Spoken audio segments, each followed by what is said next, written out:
Em nome do Pai, e do Filho, e do Espírito Santo. Amém. Leitura da Carta Apostólica Desidério Desideravi do Santo Padre Francisco, dada em 2022, sobre a formação litúrgica do povo de Deus. Sexta e última parte. Ponto 59. Tornados instrumentos para fazer deflagrar o fogo do seu amor na terra, guardados no seio de Maria, Virgem feita Igreja, como cantava São Francisco, os presbíteros deixam-se trabalhar pelo Espírito que quer levar a cumprimento a obra que começou na sua ordenação. A ação do Espírito oferece-lhes a possibilidade de exercer a presidência da Assembleia Eucarística com o temor de Pedro, consciente do seu ser pecador, conforme o Evangelho segundo São Lucas, capítulo 5, versículo 1 a 11, com a humildade forte do servo sofredor, conforme o livro de Isaías, capítulo 42 e seguintes, com o desejo de ser comido pelo povo que lhe está confiado no exercício cotidiano do ministério. Ponto 60. É a própria celebração que educa para esta qualidade de presidência, não é, repetimos-lo, uma adesão mental, se bem que toda a nossa mente, tal como a nossa sensibilidade, esteja nela implicada. O presbítero é, pois, formado para a presidência pelas palavras e pelos gestos que a liturgia põe nos seus lábios e nas suas mãos. Não se senta num trono, porque o Senhor reina com a humildade de quem serve.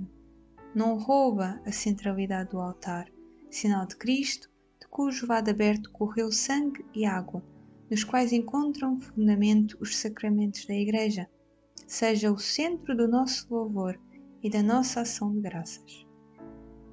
Aproximando-se do altar para a apresentação dos dons, o presbítero é educado na humildade e no arrependimento pelas palavras. De coração humilhado e contrito, sejam recebidos por vós, Senhor. Assim o nosso sacrifício seja agradável a vossos olhos. Não pode presumir de si mesmo para o ministério que lhe está confiado, porque a liturgia o convida a pedir para ser purificado, no sinal da água. Lavai-me, Senhor, da minha iniquidade, e purificai-me do meu pecado. As palavras que a liturgia põe nos seus lábios têm conteúdos diversos que requerem tonalidades específicas. Pela importância destas palavras, é exigido ao presbítero uma verdadeira ars dicendi.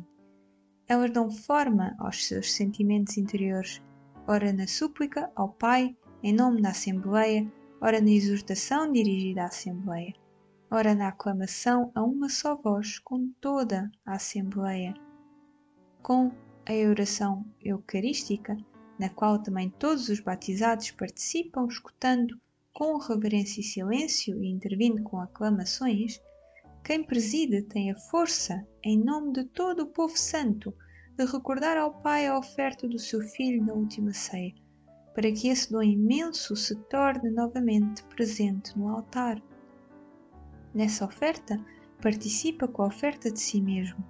O presbítero não pode narrar ao Pai a última ceia sem participar nela.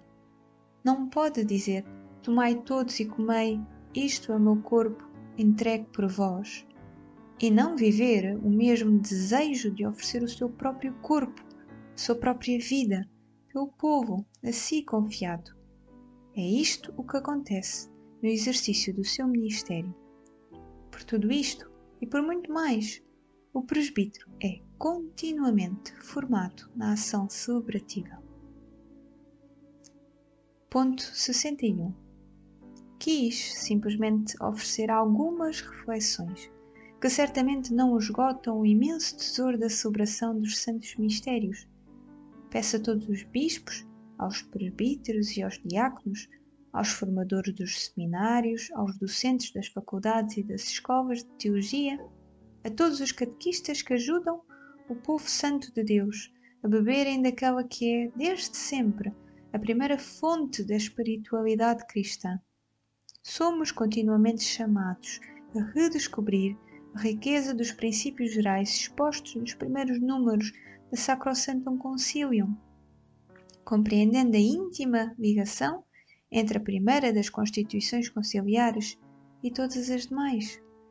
Por este motivo, não podemos voltar àquela forma ritual que os padres conciliares cum petro e sub petro sentiram a necessidade de reformar, aprovando, sob a guia do Espírito e segundo a sua consciência de pastores, os princípios dos quais nasceu a reforma. Os santos pontífices Paulo VI e João Paulo II, aprovando os livros litúrgicos reformados ex decreto Sacrosancti Ecumenici Concilii Vaticani II, garantiram a fidelidade da reforma ao concílio. Por este motivo escrevi Traditionis Custodes, para que a Igreja possa elevar, na variedade das línguas, uma só e idêntica oração, capaz de exprimir a sua unidade. Pretendo que esta unidade, como já escrevi, seja restabelecida em toda a Igreja de rito romano. Ponto 62. Gostaria que esta carta nos ajudasse a reavivar o assombro pela beleza da verdade do celebrar cristão, a recordar a necessidade de uma formação litúrgica autêntica e a reconhecer a importância de uma arte da celebração que esteja ao serviço da verdade do mistério pascal e da participação de todos os batizados, cada qual com a especificidade da sua vocação. Toda esta riqueza não está longe de nós, está nas nossas igrejas, nas nossas festas cristãs, na centralidade do domingo, na força dos sacramentos que celebramos. A vida cristã é um contínuo caminho de crescimento. Somos chamados a deixar-nos formar com alegria e na comunhão. Ponto 63. Por isso, desejo deixar-vos mais uma indicação para prosseguir no nosso caminho. Convido-vos a redescobrir o sentido do ano litúrgico e do Dia do Senhor. Também esta é uma indicação do Concílio, conforme Sacrosanctum Concilium número 102 a 111. Ponto 64. À luz de tudo o que acima recordamos, compreendemos que o ano litúrgico é para nós a possibilidade de crescer no conhecimento do mistério de Cristo, emergindo a nossa vida no mistério da sua Páscoa, na esperança da sua vinda. Esta é uma verdadeira formação contínua. A nossa vida não é uma sucessão casual e caótica de acontecimentos, mas um percurso que de Páscoa em Páscoa nos conforma a Ele, enquanto esperamos em jubilosa esperança a vinda gloriosa de Jesus Cristo, nosso Salvador. Ponto 65. No decurso do tempo feito novo pela Páscoa, em cada 8 dias a Igreja celebra, no domingo, o acontecimento da salvação. O domingo, antes de ser um preceito, é um dom que Deus faz ao seu povo. Por esse motivo, a Igreja o guarda como um preceito. A celebração dominical oferece à comunidade cristã a possibilidade de ser formada pela Eucaristia. De domingo em domingo, a palavra do ressuscitado ilumina a nossa existência, querendo realizar em nós aquilo para que foi mandada, conforme o livro de Isaías, capítulo 55, versículo 10 a 11. De domingo em domingo, a comunhão no corpo e no sangue de Cristo quer fazer também da nossa vida um sacrifício agradável ao Pai, na comunhão fraterna que se faz partilha, acolhimento e serviço.